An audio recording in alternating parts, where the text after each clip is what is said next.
కాశీ వెళ్ళినప్పుడు తీసాము ఈ వీడియో అంతా. రాముల వారు విల్లు తీసుకోవడం మొదలుపెట్టిన కాడి నుంచి ఆయన విద్య నేర్చుకోవటము, కళ్యాణము, ఇంకా అదంతా ఒక మ్యూజియం లాగా ఉందండి.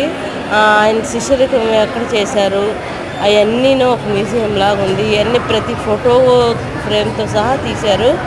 ఆయనేమో అదే సీతాదేవితో విహారయాత్రలకు వెళ్ళడము, ఇంకా హనుమంతుల వారితో మాట్లాడటము, ఆయన దర్శనం ఇవ్వడము, ఇవన్నీ నండి చాలా బాగా క్లియర్గా తీశారండి. చాలా బాగుంది. ఇక్కడ కాశీ వెళ్ళిన వాళ్ళు ప్రతి ఒక్కళ్ళు ఇక్కడికి వెళ్ళి విజిట్ చేసి ఇది చూడవలసిన ప్రదేశము. ఇదంతా ఫోటోలతోటి మొత్తం గృహం మొత్తం లోపలికి వెళ్ళి అన్నీ చూడొచ్చండి. మనం ఫ్రీగా చూపిస్తారు. అవన్నీ చూసి నేను షూట్ చేసి మీకు వీడియో పెడుతున్నాను. బాయ్ అండి.